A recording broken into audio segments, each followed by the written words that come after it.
I mean, No, well, it says we're live now, and nice. so welcome everyone. We'll just start here. We'll start the podcast here, and special thank you to Wolf the Gamerking who set this up with the Stellar and Irish and Doubt. And we're going to be talking about the mod today. I'm going to be talking about strategy, where a bit about the factions and how players are using them, and how the mod's rolling out and how it's going so far. And so I think Irish brought up the Anderson blitz strategy, and so it seems like a good place to start. And so Irish, just tell us a little bit about what the Anderson blitz is, where it came from, what it is. So the Amercian blitz started around the start of the beta. So back when beta first released, it was the new battle system was released, and I didn't know because I was like quite good at the OG. When I first played the variants, like I don't know what to play. All the factions I did play were very different. So I go to Anderson because I used to play Anderson quite a bit pre-variant.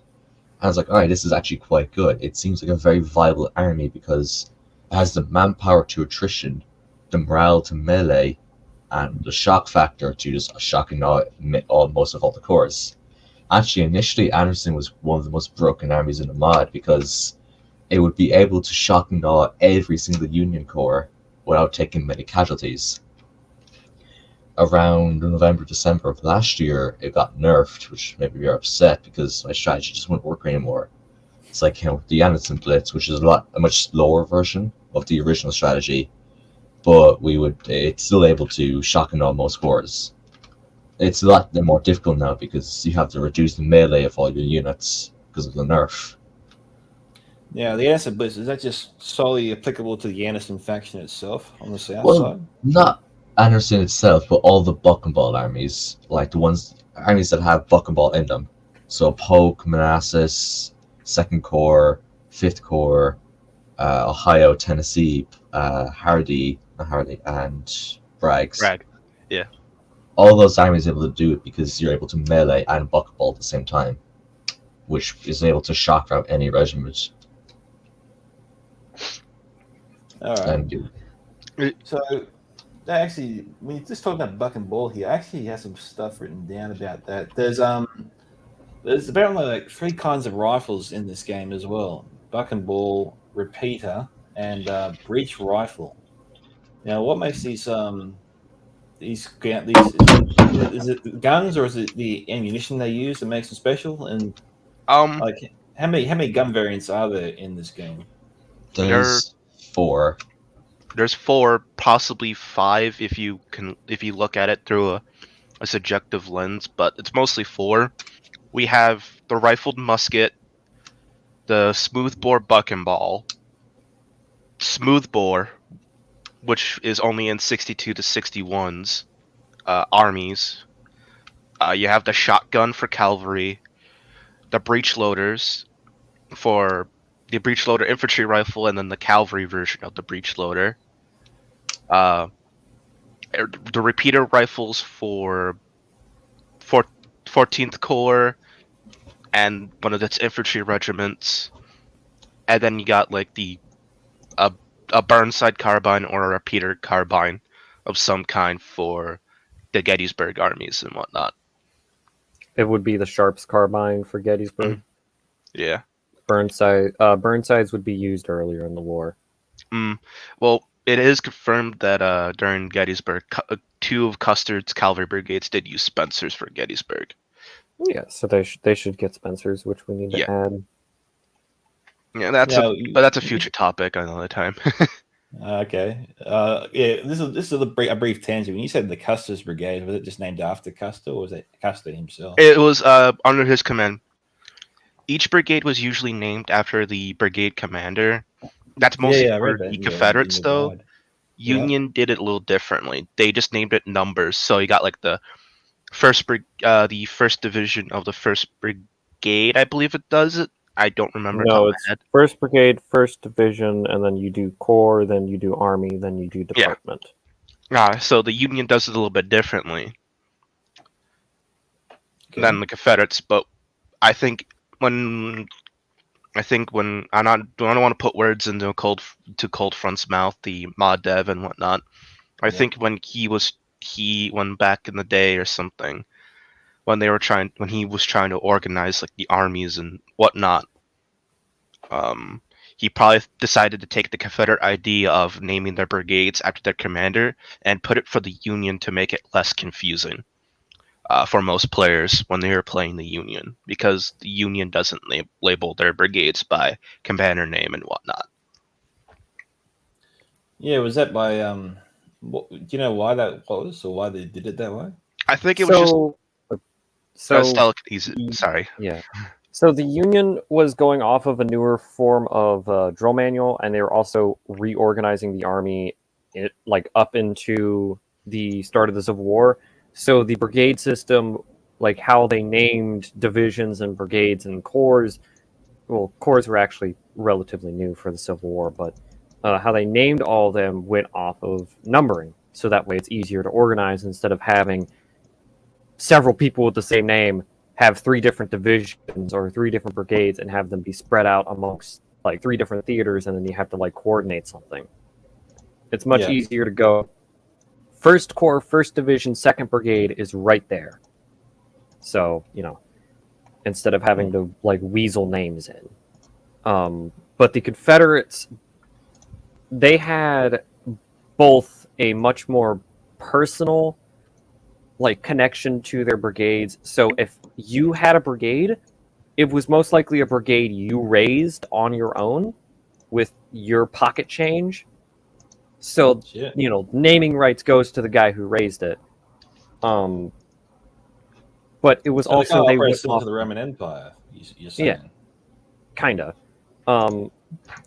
The Civil War, both armies relied heavily on private purchasing and private raising of regiments and equipment in the early war, and then later in the war, the Confederates ran out of money, and the Union had enough money to, just buy their own shit. So, Huh. I didn't know that the Confederates were running low on funds. I thought they just Uh, went for war. they were Mississippi was basically one of the main economic arteries for the Confederates. So when that fell, and their entire economy would have collapsed right there and then. They are barely surviving with smuggling in trade goods and whatnot from the European countries. Okay. But when that Mississippi River got cut off from the rest of the Confederacy, that really hurt them a lot.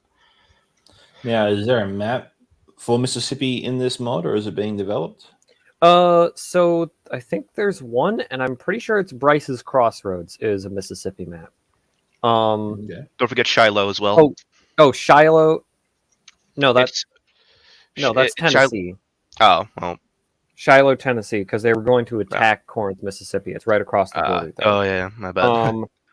Champion Hill is the Vicksburg campaign, which was the campaign to cut the Confederacy in half by taking Vicksburg, Mississippi, which was the last Confederate stronghold on the Mississippi River. Okay. Oh, weird. So, Side just said Champion Hill as soon as you said it. Yeah, Champion Hill. Oh, welcome, Wing. Yeah.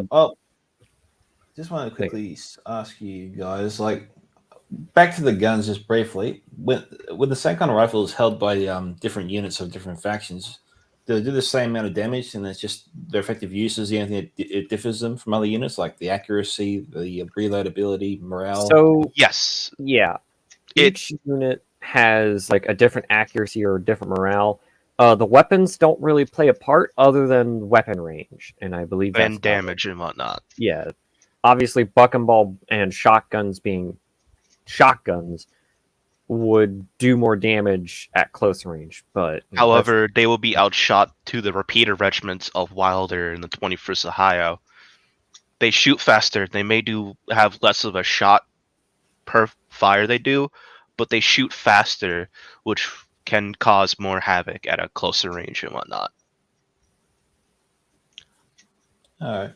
Now, who holds the repeater rifles? Just cav units? Or? It'll be all of the Wilder Brigade, Lightning Wilder Brigade. 21st Ohio, they have the Colt revolving rifles. It's modeled in game. You'll see it. And there'll be a few others, but they weren't really. We didn't really put them into the mod or its future plan. Yeah, what's the most deadliest gun out of the four? You reckon? Depends on what Spencers. you're looking. Fucking It'll ball. be for infantry. It'll be the Spencers. The repeaters caused so much havoc for the Confederacies. The Confederate actually were demoralized per every repeater volley that they encountered. Yeah. If we're talking Although- in game, it has to be buck and ball. Yeah. In game, It- buck it and ball. I'd say it depends on what you're looking at, because if you want to do damage at long range, then a regular infantry regiment with high accuracy will do the best. If you want to do damage at close to or mid to far range, then repeaters. Close to mid range, repeaters as well, and then close range is definitely buck and ball. Yeah. Yeah. Sorry, I can finish Yeah. off. You thought? Yeah. Also, I was gonna- so know most about this. Yeah, I would know the most because I've had both, or I've had basically everything used to either great effect when I'm doing it, or I've had just my face bashed in by whatever tactic. Like Irish's Anderson blitz normally wipes me off the field, but I have beaten repeaters with buck and ball, because buck and ball is a full volley. It may be slower, but it is a full demoralizing volley, with the effect of having the repeater like sustaining fire, Mhm. because it just puts out so many shots so quickly. Yeah, in game, the buck and ball and shotguns are rendered as a 2-shot instead of 1. So when they fire, you'll get 2 projectiles instead of 1. Okay. That's Yeah. why they're more effective in closer range and forced, because you have a higher chance of hitting than, say, a repeater unit with its single shot. Even though they shoot much You faster. have to run your units really close though to use the buck and ball units. They're not. I mean, It I would- depends. yeah. Are they So useless? Are that- they useless at the max of their range? Yeah. they're not useless. I wouldn't say that, because I've had buck and ball sit at max range. Obviously, no unit is going to be 100% accurate at max range, but the buck and ball's higher chance to hit, along with a lot of buck and ball units that are in effective armies that don't break instantly, cough cough army of the Tennessee and Ohio, generally they'll have pretty high accuracy. So if you just sit them at max range, which isn't very far, they will get hits and they will do a good amount of damage, because I have mopped up units and closed gaps with them before. Now, for those of you in the stream that don't know what buck and ball is, it's essentially a big ass round filled with tiny little rounds. It's like it's effectively ancient shotgun, really. But modern day shotguns have little mini projectiles. They don't really have the buck in them anymore, do they? Well, so I buck and looked ball, this up. Yeah. Sorry, Stella. yeah. So buck and ball is different than how shotguns work, because shotgun is just the buckshot.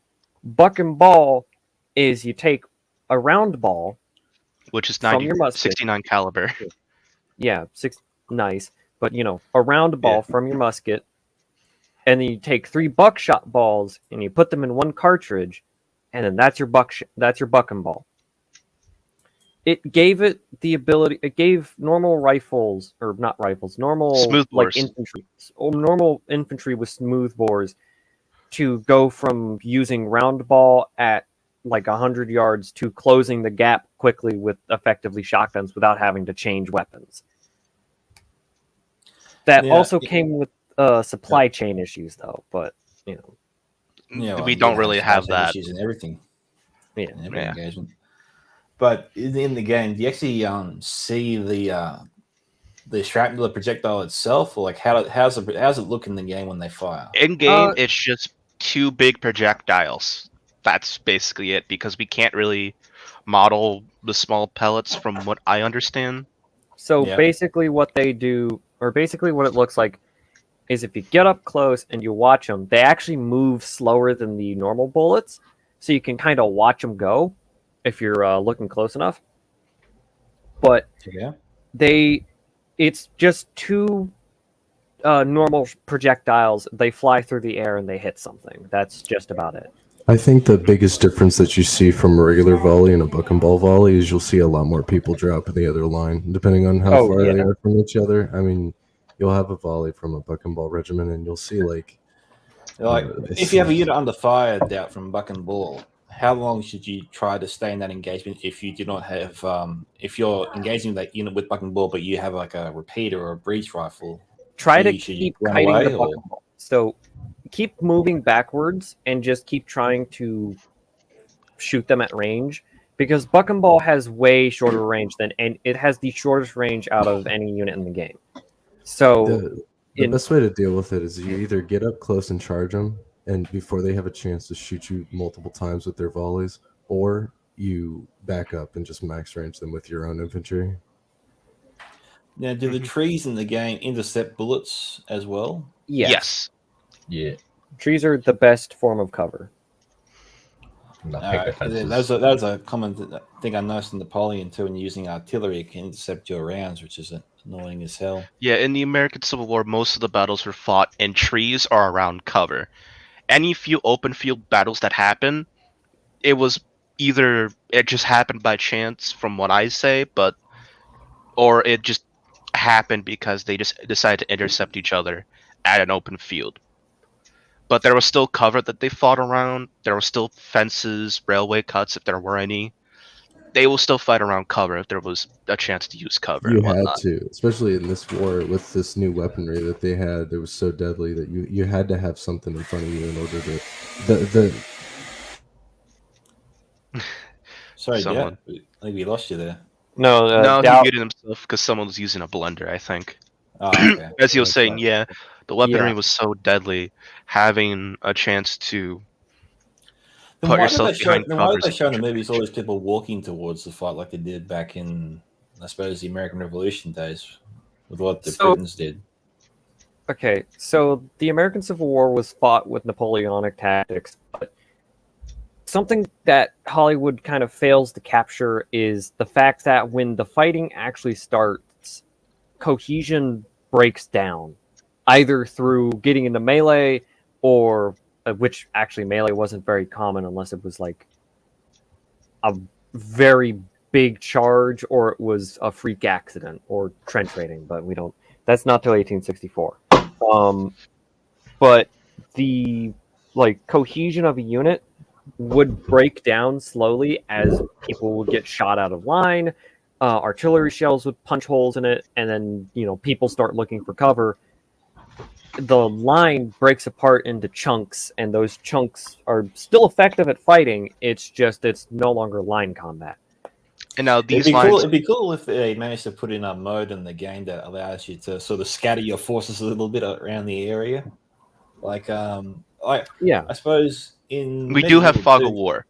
In Medieval 2, they let you do a loose space formation, and like something like that would have been pretty handy. We do have light infantry formation, but that's mostly used by skirmishers, and sharpshooters, which were two highly dangerous roles for both sides to be a part of, as well as cavalry. Even though cavalry was considered mounted infantry, so it's not like the normal cavalry you think of the Napoleonic times and whatnot.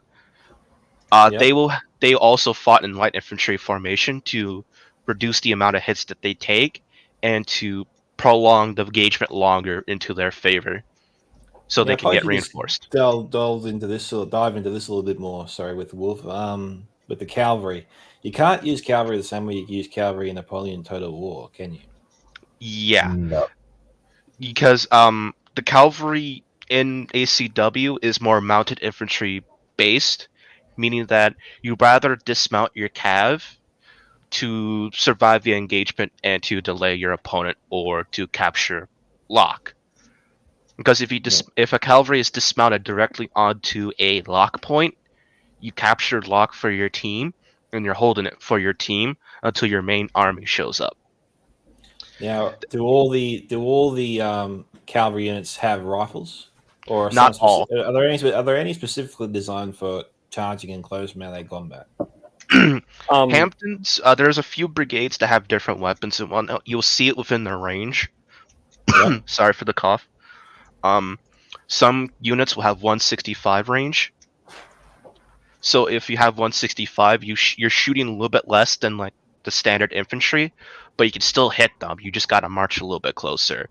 The 150s, you gotta get really close, but they shoot faster.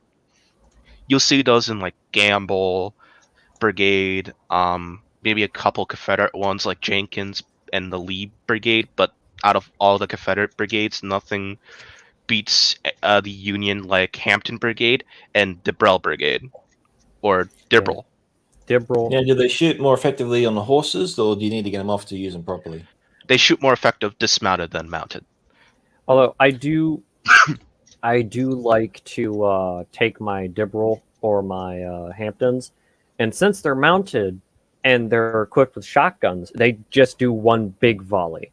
So if I'm chasing down skirmishers or I'm chasing down artillery and I just need to move quickly to catch them, I don't need to dismount. I can just send my cav after them, and then they'll just do one big volley and cut them down, which is, yeah, it's way better. I than do having... remember seeing such an action. It was pretty good to watch. I remember. Yeah. And another thing about Hampton and Dibrell, they're the most elite cavalry the Confederate can really field.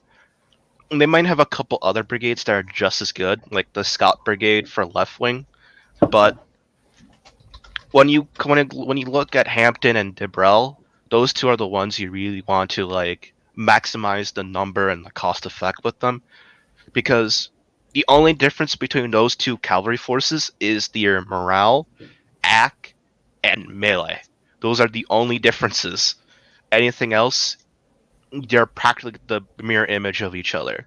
But you'd agree that when it comes to cav units dismounted, you want to avoid melee combat. It's like the plague, right? I would say Not kind of. exactly. With the Not exactly. Hampton and Dibrell brigades, I believe, there are some units of the Union that you can charge with that cav. Only a rear charge though, and you'd want to break them quick. Only through rear charge or side charge. Other than that, you're going for skirmishers, sharpshooters, generals, arty, or delaying the opponent long enough for your main force to show up and cause some major casualties. Yeah, is Hampton's the best with morale? Did I remember that right? They're Hampton's the best cav?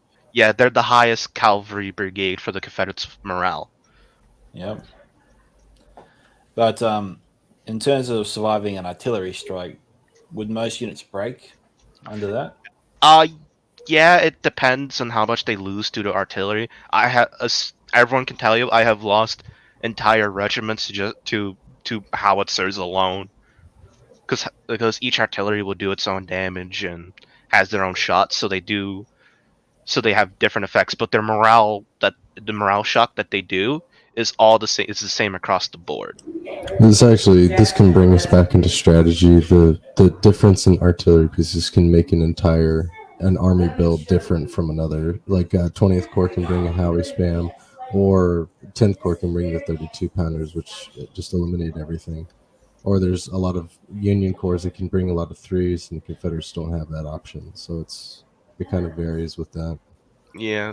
So to keep on with the artillery topic and all that, what Doubt just said, the Confederates preferred the smoothbore artillery because that's what they can really realistically build, afford, and really get an abundance of. I'm going to quote abundance because they didn't really have much artillery. While the Union could constantly get the rifled artillery, Napoleons, Parrots, they get a lot of their more experimental and the successful versions of. I will point out. I will point out. The Confederates fielded the only two breech-loading artillery pieces in the entire war, which were the two Whitworth guns purchased by private citizens. And until this very dying day, I will always insist that those are the only two actual Confederate artillery pieces, because the rest are stolen. Yeah. I do want to ask this question before I forget. How many cavalry, how reliant on cavalry should players be in a match? And how many should they bring, if any at all? Only it's one player. should bring It the depends on the cavalry. player and whatnot. Sorry, Irish. God damn it. Let me talk. Anyway, from my point of view, is that only one player should bring like 2 cav at maximum. There isn't a need for cav because the cav is kind of useless after the main battle's engaged. All really cav's useful for is getting a good early position, which is very easy to retake, as if the side 2 doesn't have the cav. So it's more for probing out the enemy. You shouldn't be too reliant on it, but you should always know how to get a take out of it easily. Because you don't want to be in a situation where your entire army is getting cut in half by a bunch of cav. Yes, you have a video on that, Scout. On Bryce's Crossroad, one of the newer maps, I was playing left wing, and I brought because the cav rule changed for ACW.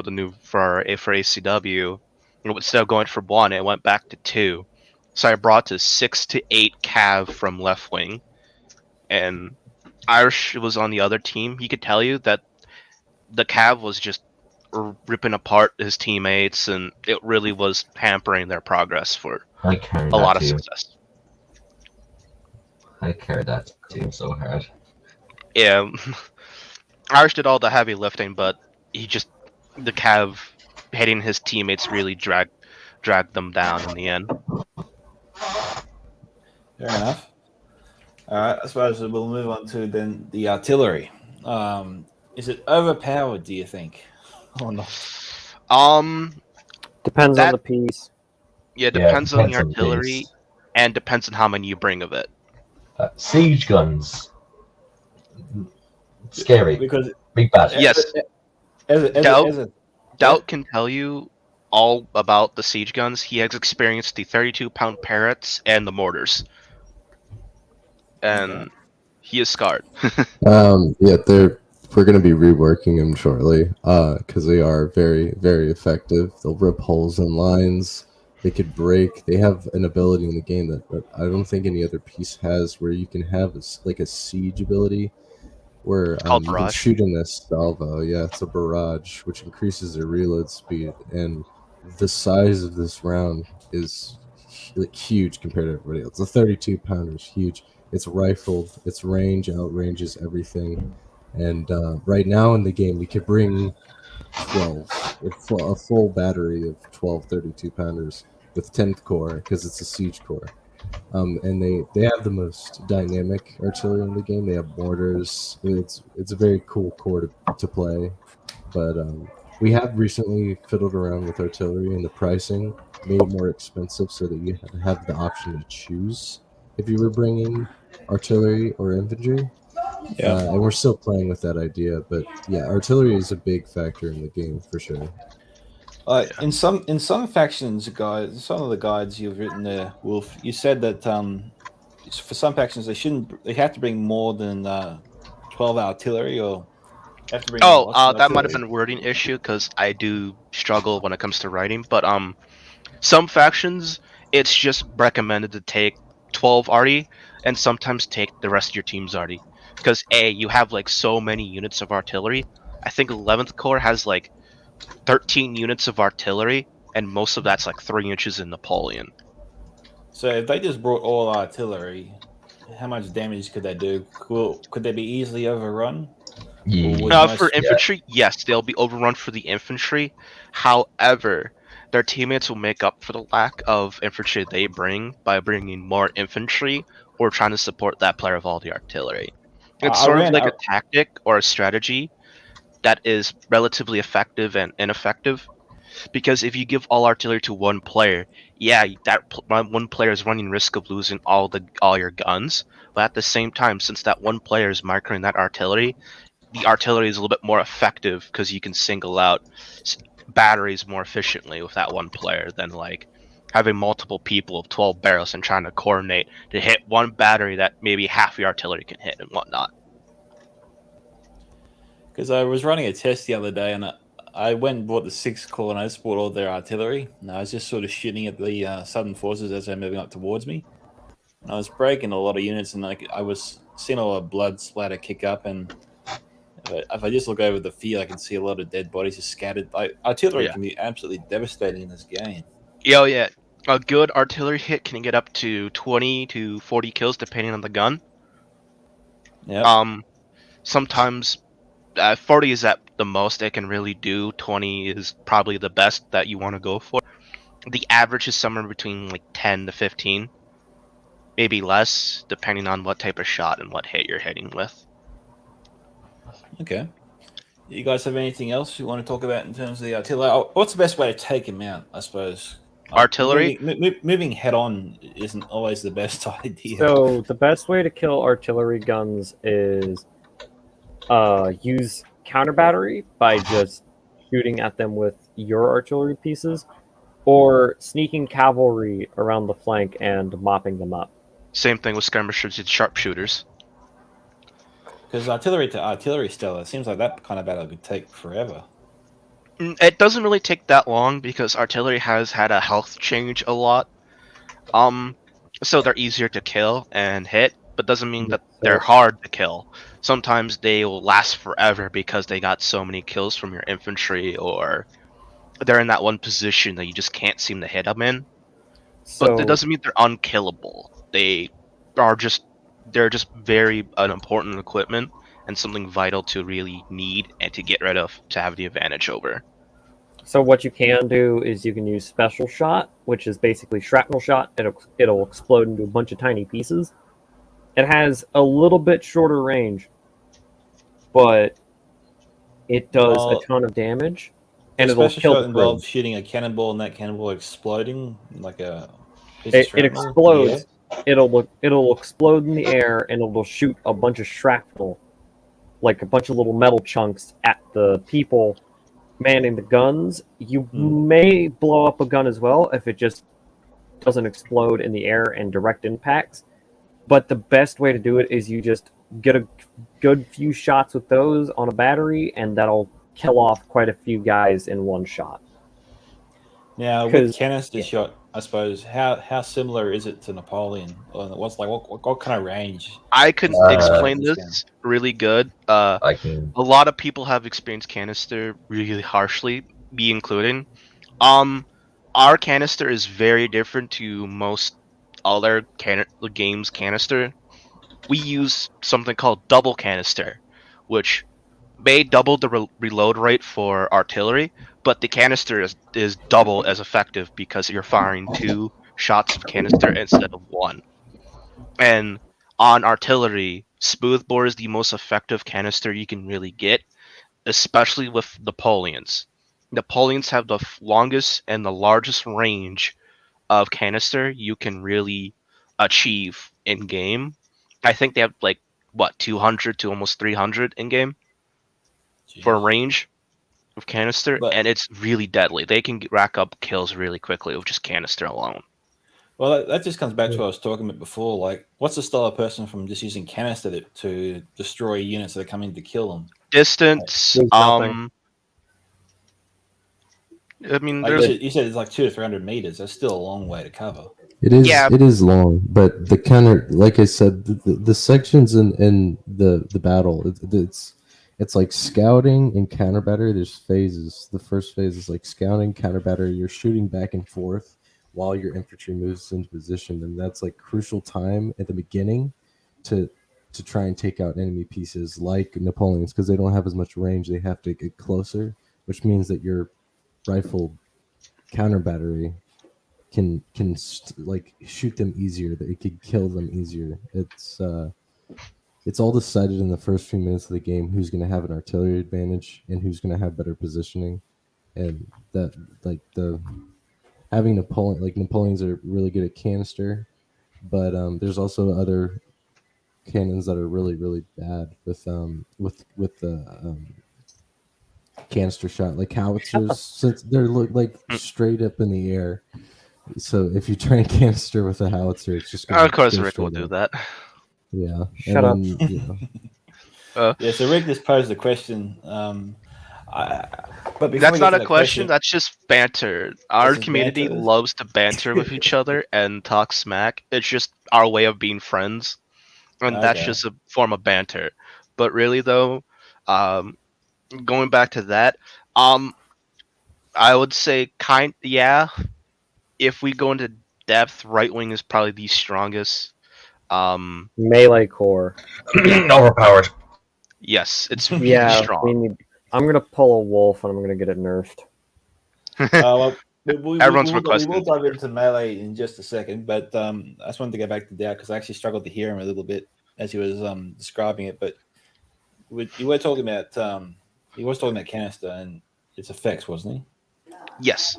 Yeah, the effects. So Napoleon's they're really good for canister. It's their smooth bore. It's just their nature. They were made for canister pretty much. All right. So Doubt, quickly, like how many once a person enters the range, like is it canister shot the same range for all factions that use the gun, or is No, it? it's not the same range. It all varies depending on like the type of gun, and other factors like that. What's the canister shot like when it fires? Like, does it fire similar to Napoleon? Like spreads out? Does it fire multiple pellets at once? Yeah. So basically, it's like one cartridge that has a packing of different round shot, and it's sprayed in a direction. And depending on like the barrel and how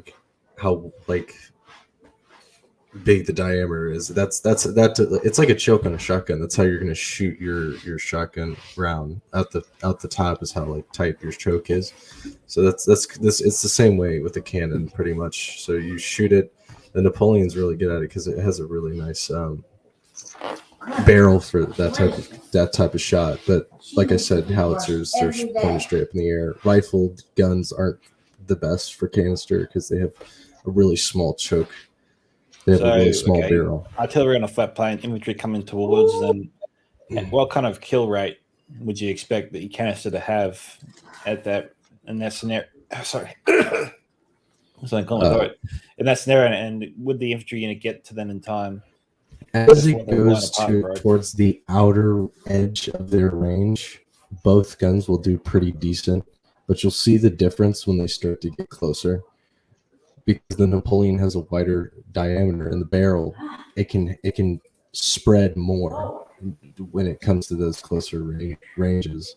But when it comes to like the 3-inch, since it's rifled, it has a smaller barrel, so it's gonna kind of be limited by the size of its barrel when it comes to that closer range. You won't get as many kills, and the Napoleon will prove more effective when it gets up close.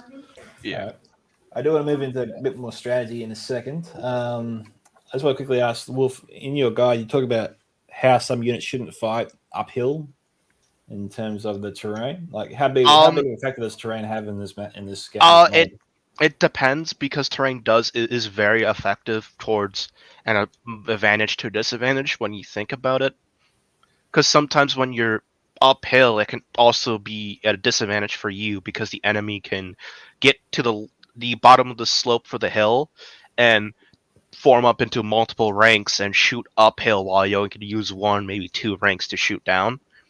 It doesn't mean you can move down the hill and return the favor. It also shows that sometimes certain positions have a bigger advantage than others, like saying behind cover. A repeater unit is extremely effective behind a stone wall and a picket fence.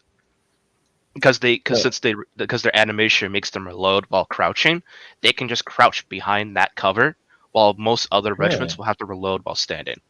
I never see that animation in Napoleon, even when they stand behind cover. So the picket fence, the stones, they actually act as solid shields. They just act as a projectile blocker.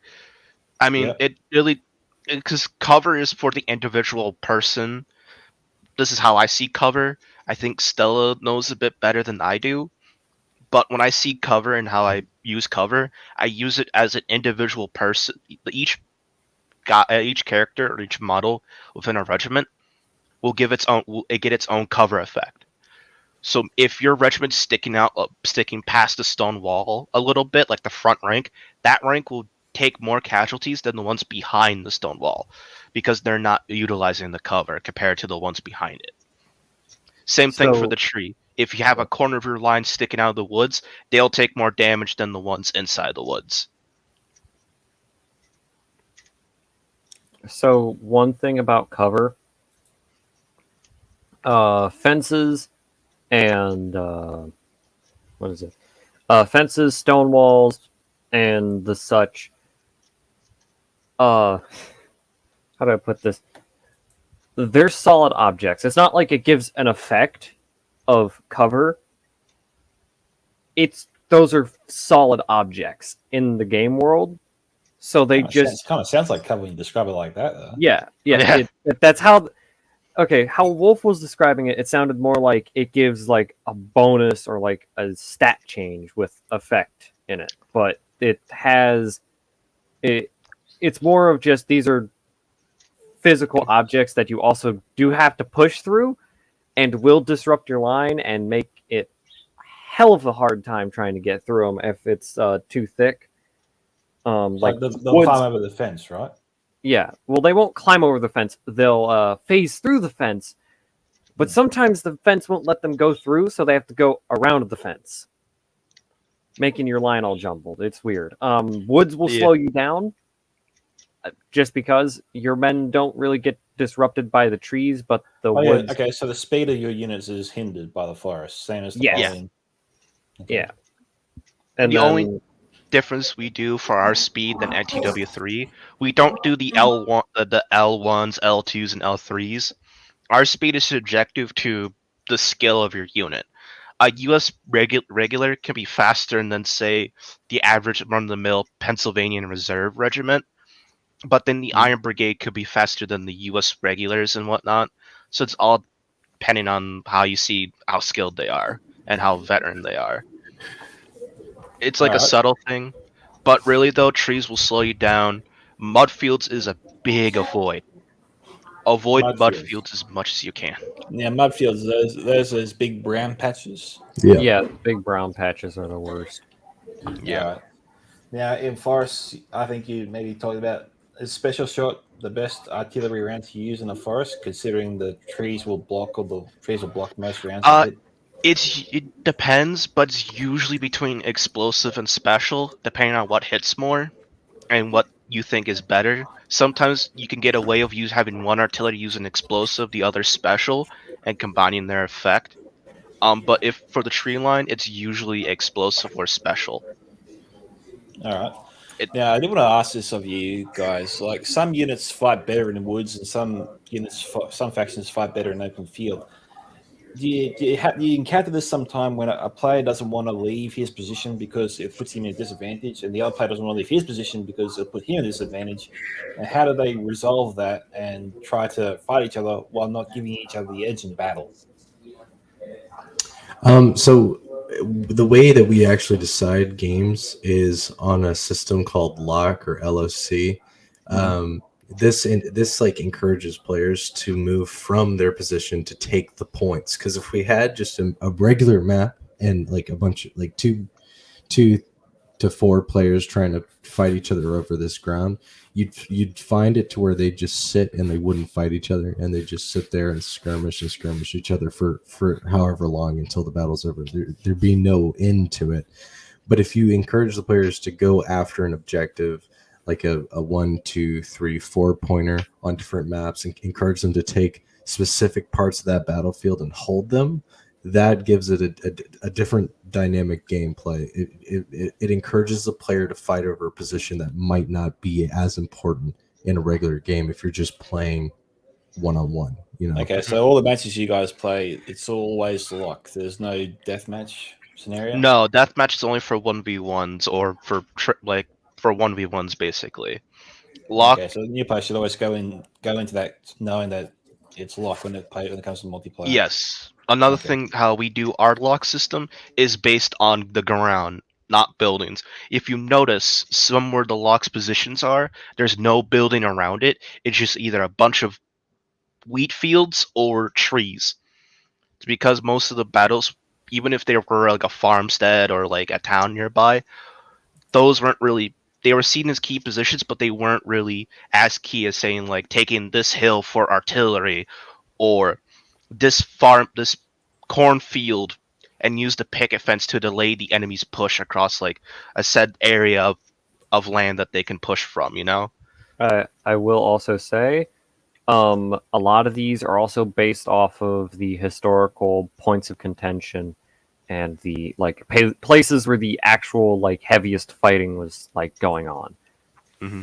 Not so much also real world objectives, because that's where a lot of heavy fighting was, but also just general where the actual combat happened, which is why on Antietam Cornfield, one of the objectives or one of the lock markers is dead center of the wheat field or cornfield, because that's where some of the heaviest fighting and the opening of the day was. So, yeah. Okay, so you put some of the big lock points in certain parts to make the battle more historical.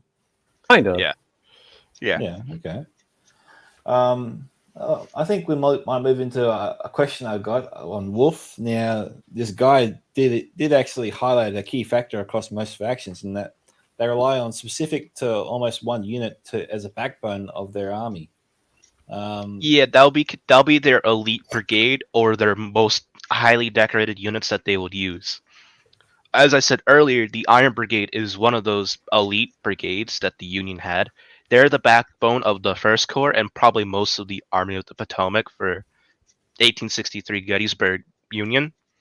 Now, is that the Baby Iron Brigade, or is it Iron Brigade and then Baby Iron Brigade? Like, is that a level? Or... The Union had a lot of Iron Brigades, but the main ones were the ones that were the Iron Brigade of the West, which is the Meredith Brigade, and there was Iron Brigade of the East, which disbanded before Gettysburg, which had the 84th New York, a United States Sharpshooter Regiment in it, and 2 other New York regiments. 3 other New York regiments. Look, that was so good. Why were they disbanded? You know, They I've studied both brigades pretty extensively. The Eastern Iron Brigade was disbanded because after Antietam, they had suffered, basically for most of their battles, they had suffered 35-45% casualty rates until they were the entire brigade numbered 100 guys, which going into 1863 warranted their brigade to be disbanded. The 84th New York would end up re-enlisting and rejoining the army in 1862, right before 1863. I believe not in time to fight at Fredericksburg, though. I understand why maybe the Confederate would do that, because, as you said, those were more privately funded and more personally designed. But when it comes to Union, I don't really know why they would disband such a unit and just without maybe replenishing it instead. You know, it's based on a lot of things. Some of those guys decided not to re-enlist just because they didn't want to. Some of them re-enlisted, but they couldn't really reform in their big exact numbers or get the people they want to refill their ranks. So they sometimes had to merge with other regiments, create a whole new regiment. It was a lot of logistical stuff. So when the Iron Brigade East disbanded, it was a lot of army politics. 84th was moved to a different brigade. The 2nd United States Sharpshooters was put back underneath the crater of the United States Sharpshooters for the Union side, who was attached to 3rd Corps at the time. And the other New Yorkers couldn't really bother to re-enlist because they just didn't want to re-enlist and disbanded. So that's what caused the breakage of the Iron Brigade of the East. Some brigades also just outright disbanded just because they couldn't be useful anymore. However, one of the few ones that did stay had very little numbers. A good example is the Irish Brigade. If we didn't consolidate some of those regiments in the Irish Brigade, a specific one, the 69th New York, we'll be fighting with a 50-man regiment on the field. That's how small they were after all their fighting that they did during Fredericksburg and was it Chancellorsville after Fredericksburg, Stella? Yeah, so Antietam, Fredericksburg, and Chancellorsville sapped the Irish Brigade of numbers, and the army refused Thomas Marr his request to replenish his brigade by taking his brigade back to New York and Massachusetts and Pennsylvania, to replenish its numbers by doing a recruitment drive, which he knew would be able to replenish his brigade to like full numbers. He was refused because they couldn't afford to let, even if it was just 500 men, refuse. They couldn't let 500 men leave the front line in a time when they were trying to push the Confederates back, which they had pushed, past Fredericksburg and Chancellorsville. So after Fredericksburg, he resigned. Yeah, Fredericksville sounds like a very bloody battle. In fact, a lot of the stuff's written here. Like the guide that Wolf goes in, Wolf talks about these battles a lot in his guide. I've actually just attached the guide's link to the stream, so you guys can go in there, download the guide, check it out for yourselves. He goes into a lot of good detail about the cause and the battles they were involved in. Yeah, we can thank MN for that one. He's the one who did the research of some of the corps and their specific divisions and armies. I did not know anything about 20th and 21st, and MM did the research for that, which I was impressed that he did research about it. Heck, I didn't even know 14th and 20th, 21st Corps existed until they were included into the mod. Oh, well done, MM. The research is impeccable.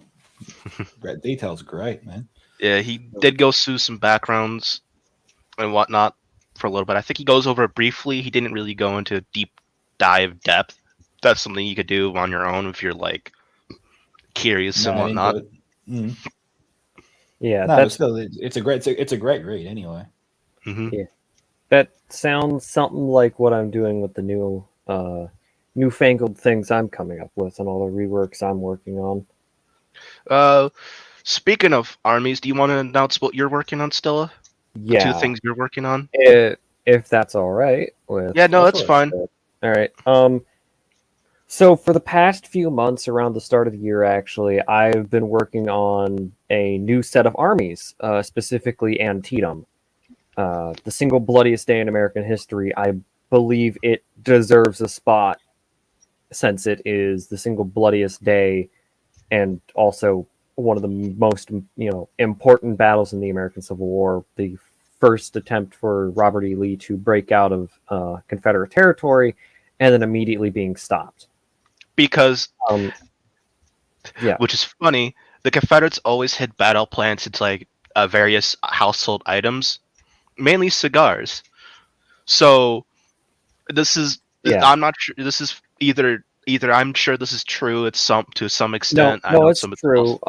So the Lost Orders, I think it was Lost Order 297 or something, was a set of orders detailing the entire campaign plan for the Confederates, and it was wrapped around cigars to disguise it. So some partisans or some spies could just be like, "Oh, this is just a box of cigars. What are you going to do? Take my cigars? You can't do that. That's theft of private property." And or if they did get lost, the people would just smoke it because it's a cigar. Yeah, if there were a threat, well, it wasn't the cigar; it was the cigar thing the cigars were wrapped in to keep them dry. But the armies I'm working you were talking about Antietam in these units. Yeah, this was the battle plan for. This was the battle plan Lee mocked. I think Lee mocked the Maryland the Maryland campaign, which also involved taking Harper's Ferry, the armory town in West Virginia, well, modern day West Virginia. At that time, it was just Virginia, taking the South Mountain Gaps, Fox, Turner, and Crampton's Gaps to be specific, because those were crucial points to cross the South Mountain Range. And cross them going towards the Confederate-controlled Maryland from Washington D.C. The whole objective of the campaign was to take enough territory and put a terms for the Union to surrender to the Confederacy on Lincoln's doorstep. Didn't go very well. But Lee lost South Mountain, which the Iron Brigade East formed from. From that battle, No, the Iron Brigade. Actually, yeah, the Iron Brigade of the Sorry, East guys, was if I just formed could before. quickly interject. You said you work on these two. Are these two units, or are they factions, or is it a map? I'm just It's sort of struggling. so there's. to understand We I'm the have sorry. story. Antietam in game. These are armies. The armies Yeah. that fought on Antietam. So I should Okay. shut up about history for 5 seconds. I Oh, you talk can go back too to much. it straight away. Yeah. Just No, I yeah. just wanted So to what I'm where you working wanted on is I'm working on the left and the right wing for the Confederates. So Jackson and Longstreet's wings of the Confederate Army of Northern Virginia, and then the Army of the Potomac in I think its largest iteration with the entirety of the First Corps, the entirety of the Second Corps, a division of the Fourth Corps, the entirety of the Fifth Corps, the entirety of the Sixth Corps, the entirety of the 12th Corps, and cavalry and artillery reserves. Don't forget Ninth Corps. Oh, Ninth Corps, almost forgot. The entirety of the Ninth Corps, it's already in game, the Ninth Corps, but it needs a rework. Like, terribly. It's mostly depicted for Burnside Bridge, but which still. was I had to do an entire history lesson with some of the other staff and some of the Cold Front, who's the head developer of the mod. I had to hold a meeting with them and explain to them that the Ninth Corps at Antietam did not suck, actually. They were actually the closest to beating the Confederates, even though they were under strength, quite depleted, had a few fresh units, but were pretty exhausted from campaigns and also this battle. But they still got the closest to just crushing the entire Confederate army. So, are you reworking those cores, or are you adding those new cores? So I'm adding new cores other than the Ninth Corps. So the Antietam and the Gettysburg order of battles are different for the most part. They're very different, actually. But there's also the Fourth Corps isn't in game because they were around for the Peninsula Campaign. They were withdrawn to Washington after the Peninsula Campaign failed. A division was attached to the Fifth Corps' Provost Guards for the Battle of Antietam, and then the Fourth Corps disbanded until 1864. Late 1863, when they reformed in the Army of the Cumberland to fight at Chattanooga, which is another battle we need to highlight. Another thing about Fourth Corps is that even though they were attached to Fifth Corps, they had they sent 1 to 2 brigades to assist Second Corps' attack on the sunken road. No, that was Sixth Corps. Oh, that's Sixth Corps? That was Sixth Corps. The Fourth Corps was never committed. The Fifth Corps was never committed, or the Fifth Corps only committed its U.S. regulars in one area, and the Sixth Corps committed 2 brigades to the fighting, which actually I can pull up the sheet. Because I know the 54th, because there's a group of people who simp over the 54th New York, and they were talking about how they helped the Irish at the Battle of the Sunken Road. Let me find. They were part of Fourth Corps as well. Fourth Corps. What corps? I suppose houses the New York regiments. All of them. Yeah, New York, Pennsylvania were one of the 2 biggest contributors to regiments, artillery, cav for the Union. If you could look up the New York Civil War regiments, it's a museum.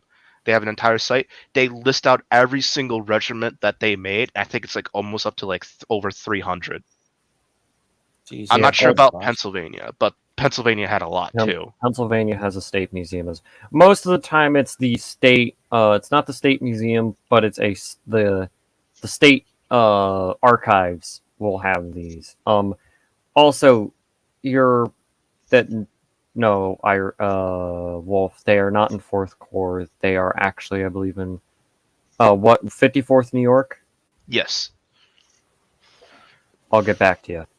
Yeah, we'll hold off of that idea, but but they are not in Sixth. They are not in Fourth Corps.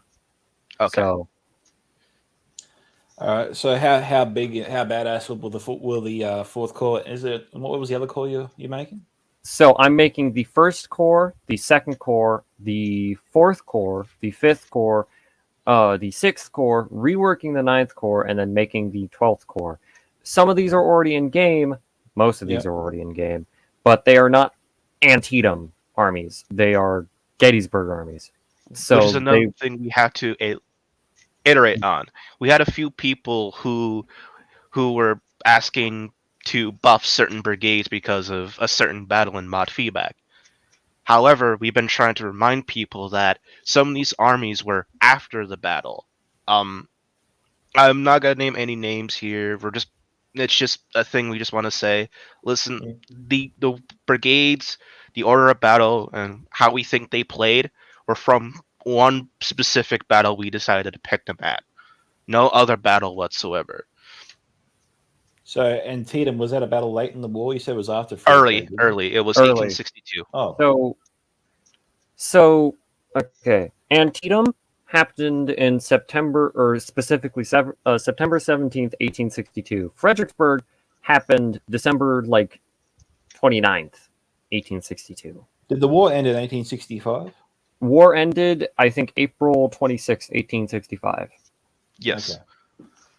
It And ended so literally a week after the war started, but Was it 4 officially years. did it go from 1862 to 1865? No, it's 1861 to 1865. Okay. It started. Actually, I can look this up real quick. I know it started like the battle. Was it Fort Sumter? Is that the right The one, Fort or- Sumter is what kicked off the Civil War, but there was April multiple 12th. skirmishes before Battle of Manassas took place. So Okay. yeah, so the American Civil War officially started April 12th, 1861, and ended April 9th, 1865. Gee, that's a coincidence, isn't it? Yeah. Oh yeah. Ended the same month it started 4 years later. All right. So don't want to get too off track. You were talking No, about we're going Antietam. back. Let's go back So, to. you're trying to design armies based on the Antietam time period? The Antietam, or specifically, I should say, the Maryland campaign. The Maryland campaign is culminating in the Battle of Antietam with, I think, one skirmish at Shepherdstown, but the Battle of Antietam is all the armies are going to be based off of the order of battle and the specific armies that fought at the Battle of Antietam. And it's going to be the proper weaponry used, not all smoothbores and not all rifles. They used a mix of both, and not all buck and ball or anything like that. There's going to be fixing up certain corps because some of them, the 9th Corps in its rework needs 3-inch ordnances and a few other artillery pieces because some of the batteries had actual artillery, different artillery pieces, and not just one entire piece or one type of piece for the entire corps. It's stuff like that I need to work on, like uniforms and what other stuff we need to fix is what I'm working on. I'm also the lead designer for this expansion. So the Winged Hussar is one of my other guys. He's helping me with fixing up the Mississippi regiments and just general know-how of numbers and general unit history and occasional equipment. Another friend of mine in the Discord server, I think it's Garden, isn't he? Garden Variety Violinist, or Garden Variety Socialist, or just Garden for short, is helping me with literally going to the Library of Congress and getting an appointment with the archivist and getting me knowledge from there. And then Warboss, the last member of my team, is helping me with the Miller's Cornfield area. So that would be the 1st and 12th Corps and the left wing of the Army of Northern Virginia. Very cool, guys. To help break that down a little bit, the only change you would see in the game was we would have new cores based on that time period, and there would be no change in how many cores we have, besides the fact that we're adding 4th Corps from the lineup that we already have for the players that are playing now. That's the only difference you would see, was the fact that we would add 4th Corps and then a variety. There'd be now two choices between corps you could pick between the two battles: Gettysburg and Antietam. That's And the some change. regiments that disbanded before Gettysburg and There you whatnot. go. That's like layman's terms. That's easier to understand. So, what is the plan to have core variants like Antietam and Gettysburg? Yes, that's. I think That's the general idea. Yes, that's the we're general working. idea. We're before any of this can be done. We do need to get the code to then make it so we can fit the armies on there. Shh, shh, shh. Eh, eh, eh, eh, eh, eh. 1 second. Yep. What happened? Nothing. Stella was saying a little too much. But yeah, we're just Okay. still looking through options and whatnot. We can move on to another announcement we also have planned to keep things rolling because Stella went over analyzed on what she was going over. And doubt you there. Yeah, I'm here. You can go over what you're working on if you want to.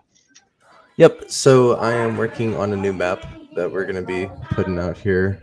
I'm not quite sure on the release date, but I was excited to kind of announce what this little skirmish I was going to be making. It's a small battle. It wasn't huge, but I'm excited to see the player base kind of make something out of it, because it's like a what would have happened if type thing, where if these two armies came together, what would the battle have shaped up to. It's a small skirmish in Nancy, Kentucky. It's called Mill Springs, the Battle of Mill Springs on Logan's Crossroads. It's a really cool dynamic map. A big hill with like a sunken lane in the middle of like two valleys that had some openings in it with really cool dynamic cornfields and stuff like that. And I feel like this would be a really cool addition. So that's definitely coming soon. I would say. Okay, I suppose a good question for you then is, what was so special about this battle that inspired you to create this map? So I didn't see a lot of variety with like Western stuff. I mean, we have battles like around Vicksburg and stuff like that for like the Mississippi-ish Western campaign, but I wanted to go west with this style of maps that I would be making from here on out. We've had a huge influence with the East, like Gettysburg. I wanted to make a Petersburg map, but we'll get to that. And we just have a bunch of huge stuff. Bull Runs, Antietam. It's all Eastern stuff. So I wanted to kind of branch out to the West a little bit and kind of show the West some love. So.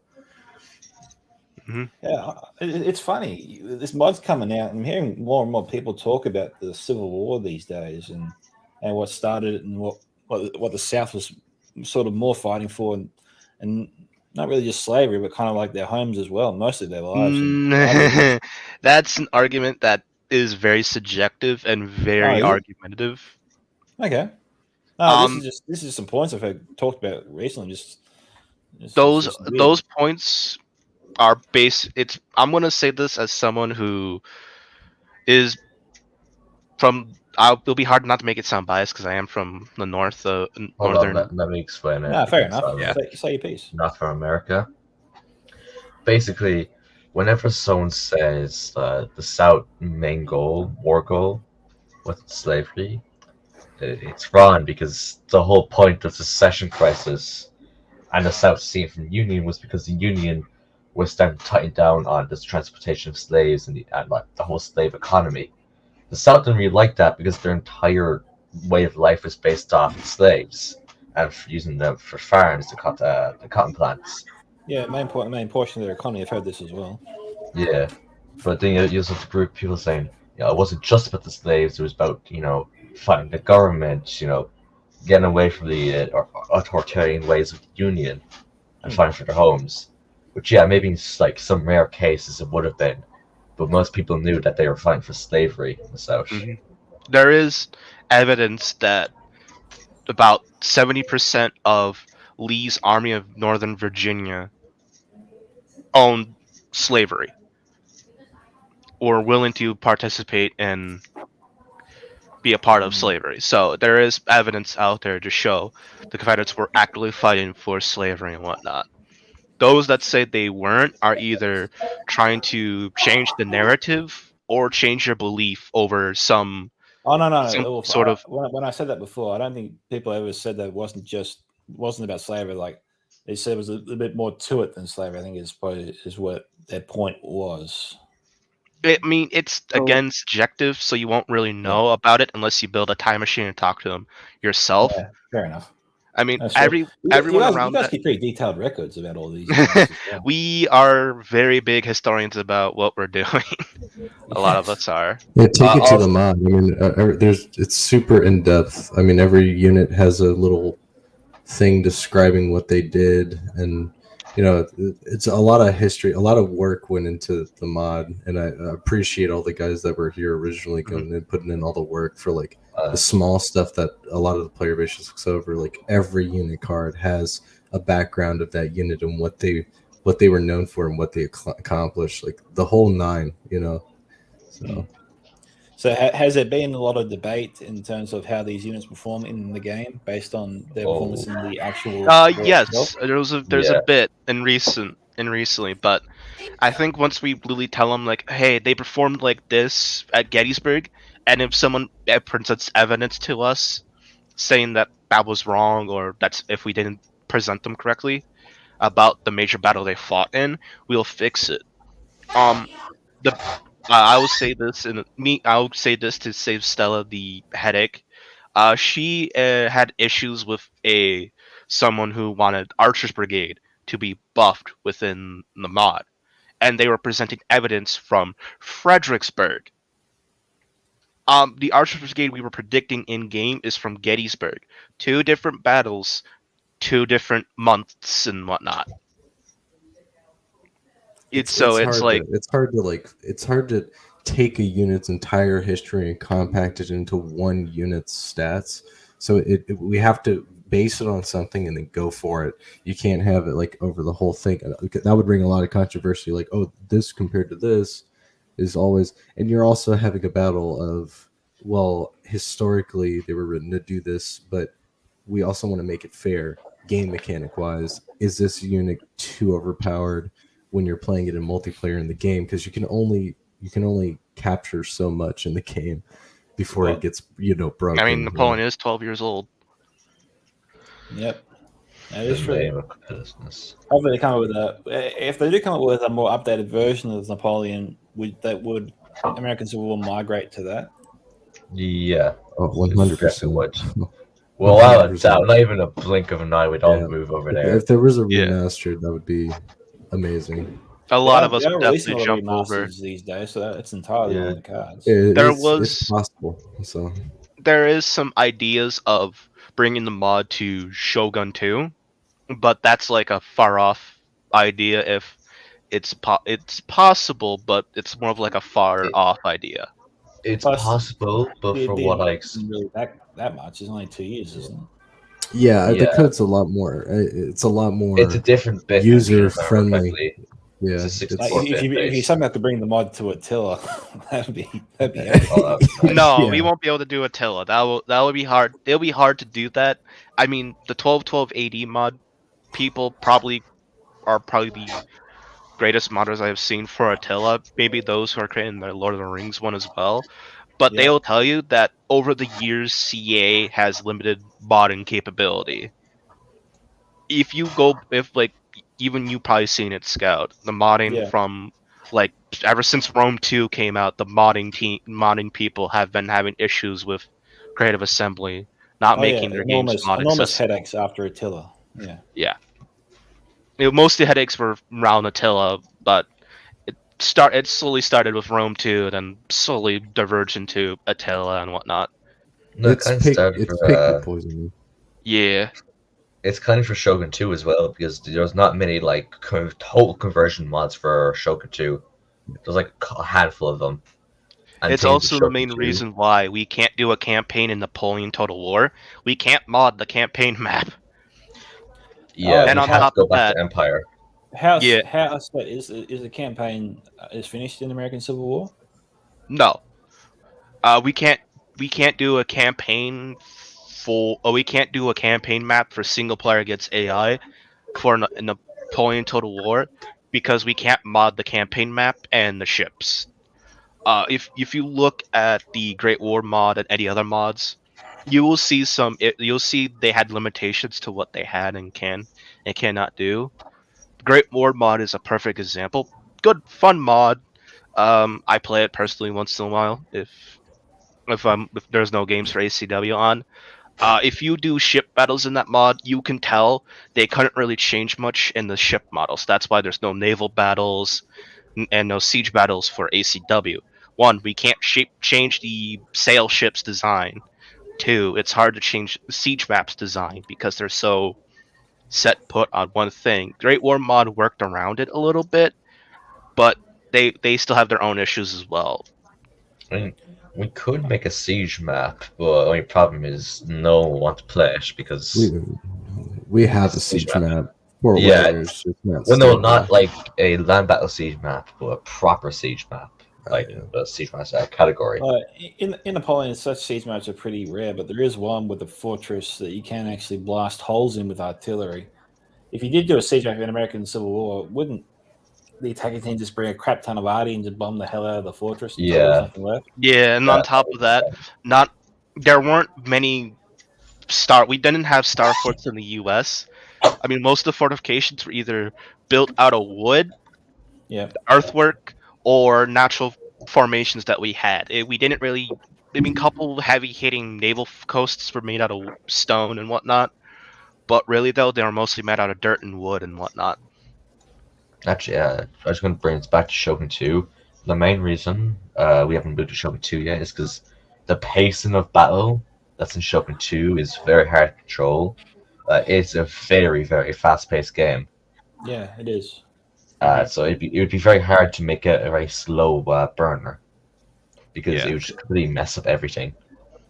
Because they didn't move that fast in the Civil War. Like they No. fought like Napoleon style. And You that got to was- think that it's, it was slow. incredibly hard to move as well. You're moving like 150, 200, 300 guys, and you're trying to keep them in a line because they're still using Napoleonic era tactics with a bunch of farm boys. So it took people forever to get from point A to point B.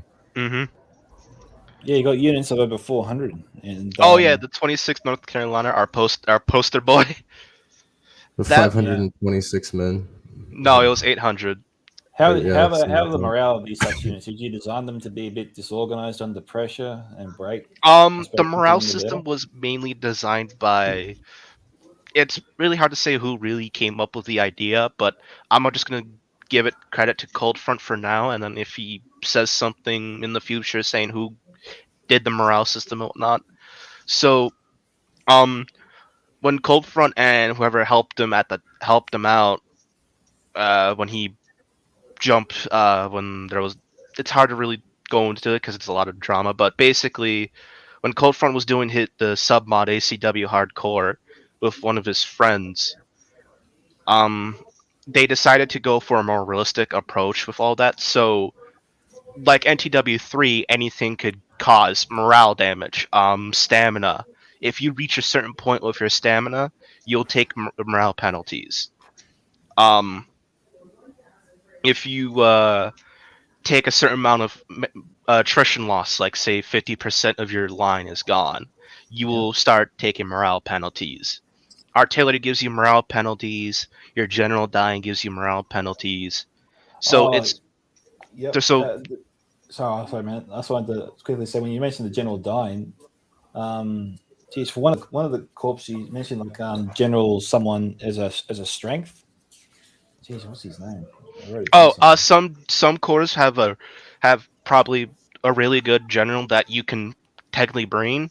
The more we usually specify at some of them, but we don't because generals are subjective to what you want to bring.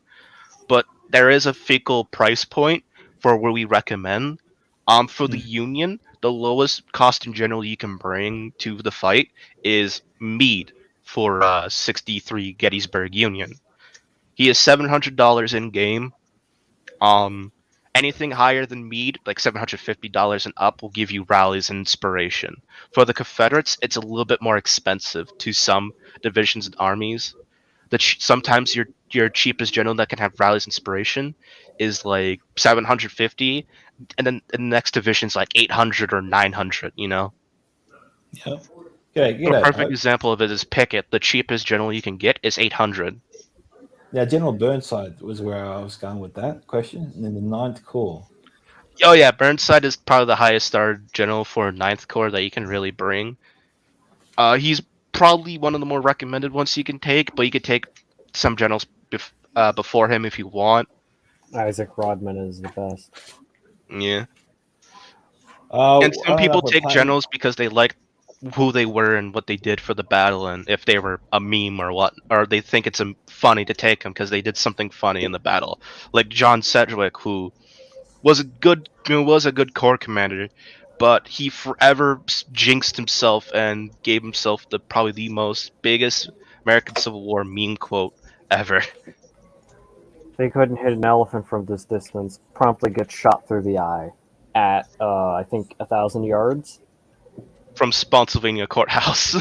Yeah, he gets shot from 1,000 yards at the Confederate HQ at the Battle of Spotsylvania Courthouse.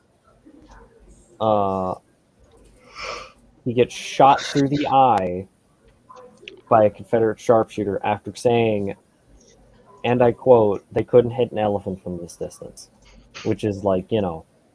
I mean, Right, he was correct. They didn't hit it. What- Correct, they what couldn't hit an idiots. elephant. They couldn't hit an elephant. They just hit him. Yeah. So I don't know what the an whole thing embarrassing way is. to go. That's one of the more funnier cases in the Civil War where you just had irony and karma come in, go through history, but it's not often you will get to see something like funny as Yeah. that. I suppose this is a good question for all of you. Do you think the mod being hampered by new players picking certain cores and then getting annihilated because they don't understand the strengths and weaknesses, and sometimes their teammates might not understand it either, and then they wonder how did I lose so badly? Yeah. It's Not mostly really, no. about it's a lot of factors, and it's really hard Okay. to explain directly until you either A, see it, or B, were a part of it. Because you can do well with your core one game, like I could play 5th Corps with no buck and ball and destroy a Hood division open field, but next game someone playing Hood can raffle stomp me in melee. So it's like it all depends on who's playing it, what map, and what's going on. I mean, Alright. that's why Wolf and a few others in Durban trying to make this field manual so that new players have some sort of guidance when they kind of want to dip their toes in the field of multiplayer anything. You have to be able to have some sort of understanding of the army comp in order to do anything successfully in this mod. So that's why we also encourage people to try and play with more experienced players so that they can give you those early pointers that can make that first game actually resonate with you. So The mod seems to be designed that it really needs a veteran's guidance for new teams, so new players really get involved and I suppose pick up the game faster. Yeah, I mean, we're Wolf brought up a thing that's in the works right now. We're talking about it within the admins of ACW, and something where we can have like a buddy brother system where some more veteran guys that feel like helping the new player base, because we're always looking for someone else to try and fight. I mean, it's more fun when you have more people playing with you all the time. So we're coming up with something where if you're more veteran and you'd like to help out newer players, we'd buddy you up a little bit, and y'all could just kind of have a pair and just learn from each other, and then it's just to grow. It'll be a trickle effect through the community, where you have veteran players playing with more like a newer face, if that makes sense. Yeah, it also help keep the game alive, help keep the games fair. Actually, that's a massive problem with a lot of these games now. Is that because there's so many veteran players compared to new players, that having a newer player who doesn't really know how to play the game and through no fault of their own would be very hard for the new player to do really anything. So I think it's important that we have the buddy system. So it's like don't play this army, play that. Like learn the game first, then try out different armies. Yeah, I you got to suppose- give new people a chance. Yeah. like when's the best time to maybe link up with you guys to play a match? I don't know. For me, I'm European. Like literally any time of the day could work for me. Great thing about Civil War, it's a worldwide thing. Everybody from everywhere loves the Civil War. So you got a lot of guys that play this mod frequently that are on at all times that are trying to find a match. So if you really wanted to try, you reckon the time we started this podcast is a good time, or 3? I mean, it depends on the day. There's a lot of guys that have. I feel like it's more in the afternoon for America would be a better time, like 6, 7 o'clock, 8 o'clock, like EST Central for America. But on the weekends, it's fair game. You have games going in here all day on the weekends. If you really wanted to get a game, it's most popular on the weekends for sure. Yeah, especially like Fridays, Saturdays. For Europeans though. I don't know. I guess I'll try and work that out. I mean, probably get a game now. Look at it. I wish I could. I got to head off to work. I did want to. I thought about calling in sick, but I probably shouldn't. You don't do that so much. Yeah. I did want to ask Wolf, Brockenborough syndrome. How did you guys try to capture this in the game? Because you mentioned it in your guide.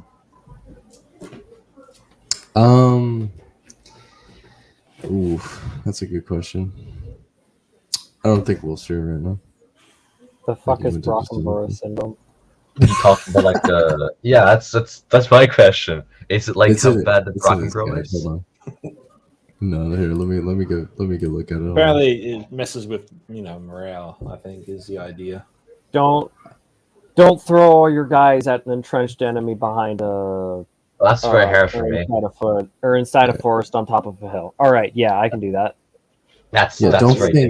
Don't think like a Union general. That'd be pretty. That good. was what Brockenborough did at Gettysburg on day one. He threw his entire brigade of Virginians at Oak Hill and ran face first into an entrenched Union position on top of a hill behind woodline. Yeah, I mean it's a very real thing in ACW. You'll see a lot of people that don't have a lot of experience going back to the new player thing. Like there's not enough pointers like, oh, these troops get a defense bonus when they're in a tree line. But a new player wouldn't see that, and they would just go up and try and fight them through an open field and get absolutely obliterated. Like that type of thing, trying to send troops that you don't know if they have good melee stats into a melee corps, and then you just lose all your troops. So there's some decisions that you can make in the game that can make it to where you just throw your army away and have no real effect in the battle at all. Well, that's a concern I have with new players like myself playing this mod. Just going up against your opponent and then getting absolutely shit canned, I suppose, in the field. Because there's no better way to learn than to play it. Yeah. I mean, you just got to play it. You'll understand if you start to play it. Actually, I suppose quick. Obviously, do you reckon when you start shooting, you'll know pretty quickly if you're gonna lose or win this engagement when you first start? It's debatable because sometimes a worse unit can beat a good unit, and sometimes a good unit can beat a good unit. It's all debatable, and who has like terrain advantage and what your core is designed for. So perfect example of this is 14th Corps. 14th Corps can play in the tree line and open field, but it would excel better in open field than tree line because the repeaters need something not blocking their shots all the time while staying protected. So open fields of like cover for 14th Corps is your best bet with 14th. Some cores perform better in tree lines, so it all depends. So why would a player bring a hard faction when there are so many easy factions available?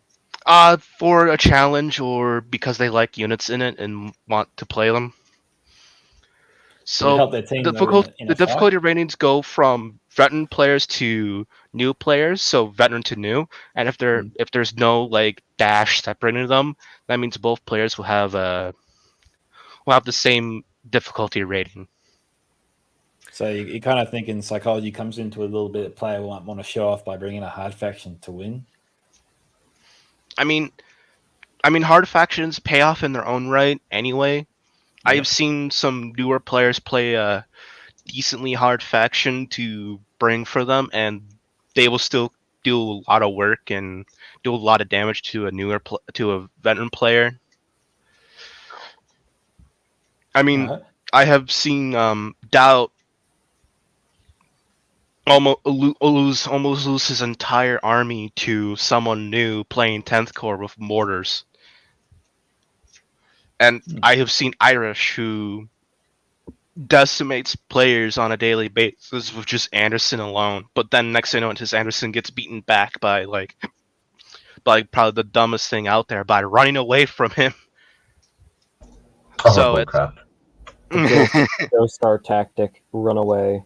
Yeah. And then Stella over here, who likes to play early a lot, she'll probably die out because she didn't have enough manpower in her regiments to keep shut going. up! I've beaten you 5 times with not 5 times alone, but 5 times in a row with earlies, homie. Yeah, early's So, strong. Early's good for newer players as well. I'm not dissing on how you play early. I'm just saying sometimes early can be in your favor and sometimes it can't. It's all fucking elite troops. And that goes back to the topic of right wing. Says. Yeah, kiting. It goes back to the topic of right wing. Even though right wing's very powerful in this mod, it still has disadvantages.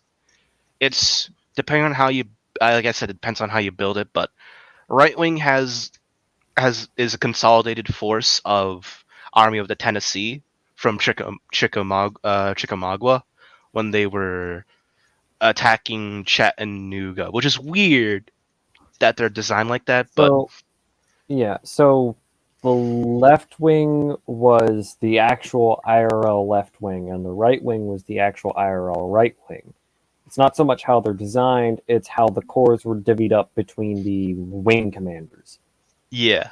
In real life. So I don't know if you guys noticed, but when you're commentating on a game, when you got the left on the right wing and the right wing on the left wing, you just sound stupid commentating on this battle.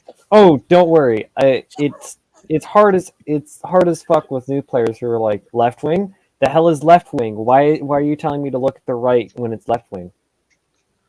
Yep. Yeah. Okay, Green Warrior Monkey just posed a question. He goes, does the AI in this mod behave the same in Napoleon Total War 3, forming into deep blobs instead of firing lines? I suppose when they come at you. Yeah.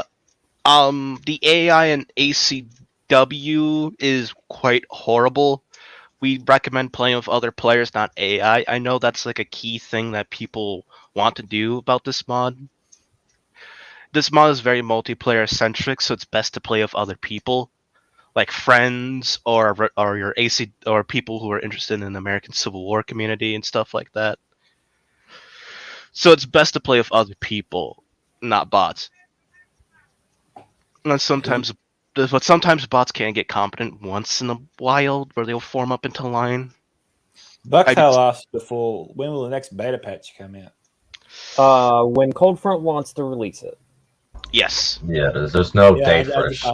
You just asked it again. I just asked it for you there, Bucktail. Yeah, Cold Front's a busy man. Yeah, it'll come when it comes. I think. He also has some side projects he's been working on as well, so we won't know what's going on about that until he tells us again. Okay, Green Warrior said to you guys, that's fine. I just wish it was a decent Gunpowder Total War single player experience in existence. Fall of Samurai for Shogun 2. Yeah, Fall of Samurai Shogun 2. Yeah, Fall of the Samurai is one of the better ones, and the mods on that are really fun. They improved the AI quite well. There is a new mod for an Empire Total War called Empire Total War 2. Yeah. I just started playing it, and oh my god, the AI is actually competent. I have watched them chase down my cab with pikemen. And I'm constantly trying to kite away from the pikemen just to get at their riflemen. Have you reached out to them to see how they got the AI so good? Or... have you reached out to them to see how they got the AI so good? I have no idea. But moving on. Fair enough. Yeah. Well, I gotta go in the next 5 minutes or so. But you guys are starting up a tournament very soon. Oh yeah, there. It's been quite a bit of work. Just trying to get everyone ready. It's a lot harder than what the one I done back a couple years ago for another game, because everyone's on such different time zones and different schedules. It's an absolute nightmare trying to get schedule up. But we're hoping that we get the first group done this weekend. That'd be fucking amazing if we do. If we get that first group done. But yeah, I'm hoping we get that. Well, Bucktail, you guys have map ideas down the pike, right? Map ideas? It's mostly we kind of have to learn how to use the map tool for an NTW. Because it's a lot different than other Total War games, in the sense that it isn't really a TED editor. It's more of a fully functioning. It's like I forget what the program is, but you don't make the map in the game. If you get what I mean, it's all done in external programs. Someone with Cold Front's logo, it could be, I don't know if it's Cold Front or not. Yeah, it's Cold Front. History and lore. Yeah, Cold Front's the mod dev. He's the one who orchestrates everything. Irish, everyone does their own little thing in the community, has their own place. Stella's the one who's working on armies, for Cold Front, like the research, grabbing unit names and whatnot. Yeah. I am the tech support, core guide, and army comp guy. I think it's very cool. You go to the library. Yeah. Congress and you try to research all this and try to put it in the game. That's awesome, man. Yeah. Doubt is going to be our new map maker for the mod. He and Cold have been working together once in a while. Cold Front joined the stream. You want to allude to us? I think. I know. No big maps. No big maps are in the works yet, but there should be some soon. I'm not going to say what maps, but yeah, they're going to be big. I mean, the two recent maps that came out for ACW were Peachtree Creek and Bryce's Crossroad, were done by Cold Front himself. Very good. So I suppose what makes that map so special? Peachtree Creek is something Cold Front personally liked, and I think the community also wanted as well. I'm not too sure on it, but I know he loved the Battle of Bryce's Crossroad because Forrest, with I think 300 or 3,000 or 7,000 men, captured a force 3 times bigger than them. That sounds impossible. It's Nathan Bedford Forrest. He's crazy. Quite literally. Hey man. Oh, we don't Bucktail says, I won with second call on the Union many times. What's your opinion on that call? What? It's good. It's a Second call. level Amercian, in my opinion. Second Corps is it's like an elite. It's elite. But the issue of Second Corps, and you have to be careful of it, is the morale. Second Corps is brittle for a 63 buck-and-ball army. Okay. So it's strong with the Irish and 12th New Jersey supporting it, and a couple of good line infantry. Mm-hmm. But they're small. They're small, and sometimes you can have brittle morale with those units, or brittle melee, and whatnot. Wig Deciders mentioned Tupelo. The battlefield is pretty crap, he says. I don't know about Tupelo. That's something we can look at. But yeah. Any other questions before we do our own thing? I think. Do you know what's the best combination you've come across for Union versus Confederacy, and what makes the best contested battle between the two sides in any map, you reckon? I mean, both Union and the Confederacy counter each other with their own advantages and disadvantages. It's like Johnson Division, which it counters First Corps because Walker and Iron Brigade are kind of like rivals historically. Same thing for like Anderson and Second Corps, Florida versus Irish Brigade. So it's like, It all depends. So I mean, like, depends on the map and depends on how coordinated is your team is. Because sometimes even a open field corps can perform well on a forested map. So if you like coordinate like two players, if you coordinate with, let's say, one player goes second corps, the other goes fifth. Well, you have two good corps that can bring buck and ball. One has less manpower and horrible morale, but can bring more artillery, more elite buck and ball.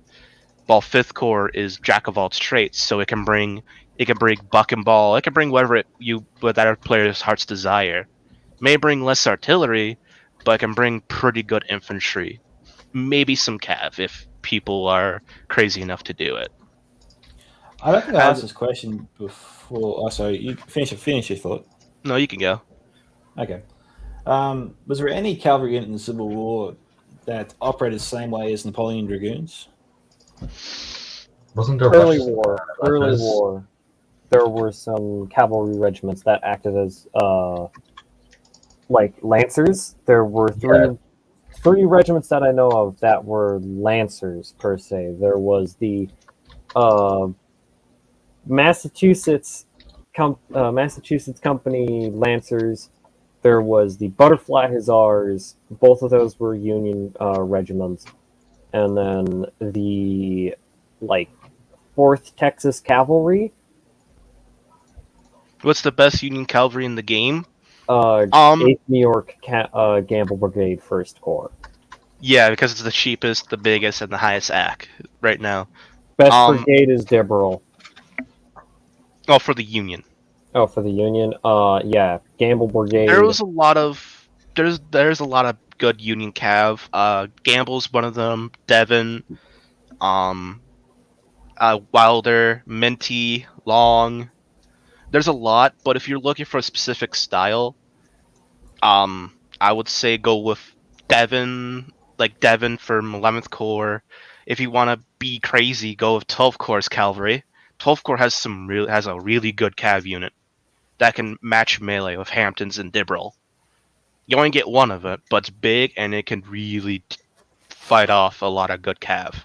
Yeah, but you always recommend that players fight on foot when it comes to cav, right up, then dismount. I mean, you can charge cav with cav. I mean, it's not too bad. It makes an interesting gameplay mechanic, but most people won't do it. Well, yeah, wouldn't they just break each other? No. No? No, one cav will come out on top. It would break that cav unit and possibly kill farm it by accident because cav don't have defense or guard mode, which means they chase the cav unit down. I swear I've seen cav break each other multiple times when they've tried to. Sometimes they will do that. Sometimes if they're even, they'll break each other and cause enough damage, but most often or not, one cav will be superior to the other. Okay. So will the cav unit be added to ACW similar to a Dragoon unit that's specifically designed to charge into the enemy ranks? That's No. like something Pujic wishes. He's the one who originally wanted to create the core guides. He kind of wanted that to be added, but I don't know if that's a thing we're gonna do in the near future. Okay. I don't think it should. I don't think. Oh, why did you remove the fife of drum music from the mod? Are you talking about Slick's version of ACW? For those who don't know, there's multiple versions of ACW. There was Slick's version of ACW, which is focused on the scenario battles. From what I saw, they have fife and drum music in it. Well, one of Cold Front's buddies, Rose Hunter, realized those fife and drums crashed the mod, so he took them out. I would say ex-buddy, but there's a lot of dramas between Cold Front and Rose Hunter that I don't think we want to talk about anymore. Okay, no, we don't want to. We'll stick away from the drama. Yeah, we'll go away from it. I'm just saying that we can thank Rose Hunter for removing it and saving the mod from constantly crashing like NTW3. Cough, cough. Infantry doesn't crash that much. bit of a smack in the back of the head there. I mean, NTW3 is a good mod, but I think it has some consistent performance issues once in a while. No, just all right. Final question, I suppose, before we wrap things up. How's the growth of the mod you reckon going overall? It's growing quite considerably. We have you who joined us is making videos. We have a couple, a big YouTuber join us, General Cody. Yeah, I saw you got him. Well done. Yeah, a couple of us are starting YouTube around the mod. Me, someone named Cyrus. I think a few others. I'm not sure of. We're trying to get more involved with the community a little bit. Doubt has suggested a while back of being more involved in the community by making more events and whatnot. I suggested that we do a mentorship idea with the older players and the newer players so we can integrate them a bit better, because our community is usually we love to talk smack and banter, but when it comes down to it, we want try to help each other out and whatnot. I mean, we had a couple issues with some newer players coming in, and that kind of forced the older players to not want to help the newer players. But I think recently we can start helping newer players again for those who have played the mod for for a long ass time. As long as you can get new players to use the VC, I think this speeds things up, makes things easier for you. It makes things easier for the veterans to coach and your players to learn faster. I reckon. It's easier to coordinate.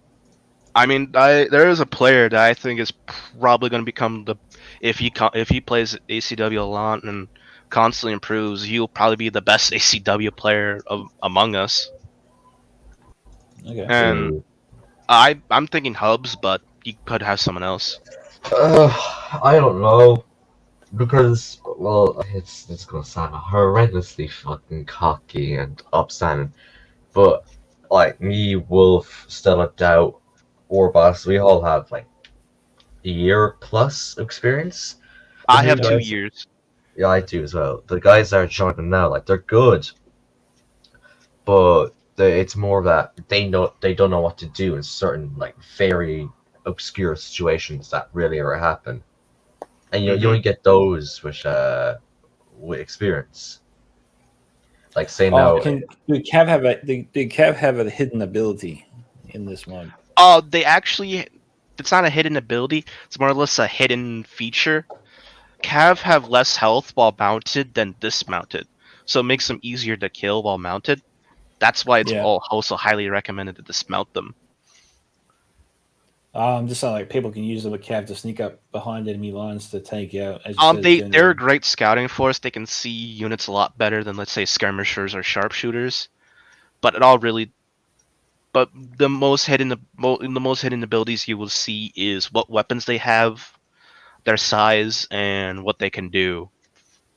So players shouldn't think they can just sneak up on an enemy army from behind without being seen.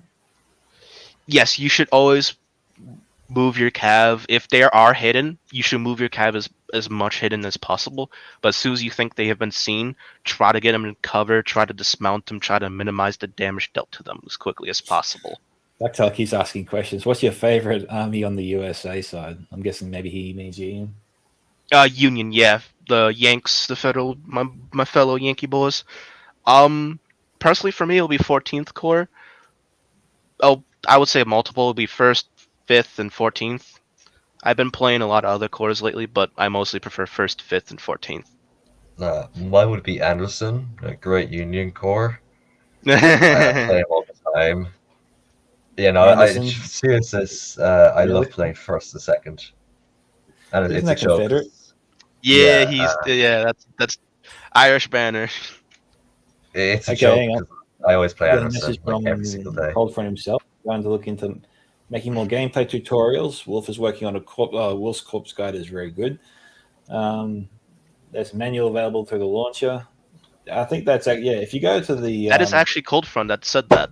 Yeah, if you go to the ACW Discord and look under Army Builds, you'll find Wolf's Corpse Guide right there for you guys to read and understand the units that you can bring. Mm-hmm. And also what not to bring in. You even got a few tips on what engagements to avoid entirely. Like in one of the areas, you put in all caps: avoid buck and bull battles at all costs. No, what you want to do? Yeah, there's some corps that just cannot handle certain units very well. One of them is early division. Every single time I see someone play early division, they bring cav, and I'm just like, why you bring cav? You can bring such better infantry, more artillery by just not bringing the cav, and you'll be set for life. The cavalry's quite good. I mean, Confederates, it's weird, but Confederates actually have worse cav than the Union, because they have Jenkins Brigade and only one Lee Brigade in Hampton. But the left and right wings of Army in Tennessee kind of make up for it, and the early war Confederate armies kind of make up for it. Okay. Well, I will try and get a game going maybe with you guys in a couple of days. I'll just post it on the on my site and just see if we can get a game at that time. Oh yeah. But yeah, we'll try and get a game going either by the end of this week or next week for sure. And we'll try to get replays from tournaments and whatnot. Yeah, I'll be keeping an eye out for that, of course. Yeah. Finally, I got the mod working just fine, which is good. Nice. Oh yeah, for those of you who want to install this mod, I actually struggled with this, and that's put it in the tech area. When it came to installing it, it didn't let me choose the file path. The installer automatically put it in the right path regardless of me. Like it ignored the default path. You installed ACW before, right? Yeah, I have. Yeah, that's probably why. When you installed ACW originally or before, I did a fresh reinstall because I followed what people was carrying on about, and it's a common issue I've been seeing a lot because I'm basically the tech support. So is Cold Front. Apparently, when you install the ACW originally and then you uninstall it, the pathfinding's already been set when you originally install it. So when you install it again, that file destination choosing thing doesn't pop up again because apparently the coding for the launch installer remembers where you pathfind it and it will install to there. However, there's a glitch with that where it will install into the most craziest of places of all time. I am not joking. I have found someone's ACW in the programs folder that doesn't have the x86 in it, or into a different storage device altogether.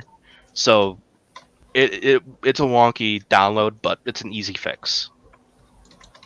The benefit is you can play NTW with ACW. That's one of the biggest benefits. Yeah. I keep the version separate anyway, just to be safe. No, you could it's just simple.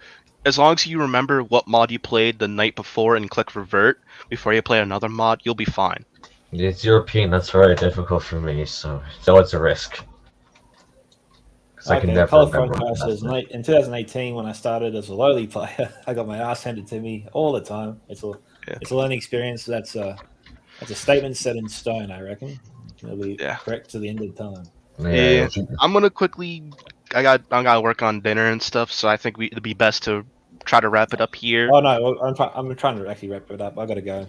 So I appreciate you coming on, Wolf, and thank you for inviting the guest panel. It was awesome. Learned a lot from you guys, and hope to actually have you guys on maybe even next week. We can talk about some of the. There's some very secret projects we're kind of working on. You'll eventually see it in the coming, I think, months or years or something like that. You'll see them. Oh, I'll be happy to have you on next week to talk about some of the major Civil War battles in the past, and just go through some if you like. Yeah, we'll see, because there's a lot of battles. Some of them were either naval battles or skirmishes. Well, we'll just pick one and just do a bit of research and then just convene, discuss it. Yeah, fair enough. Right, I think you'll probably want to invite Stella for that. She's the one who's more diehard about that stuff. No, absolutely.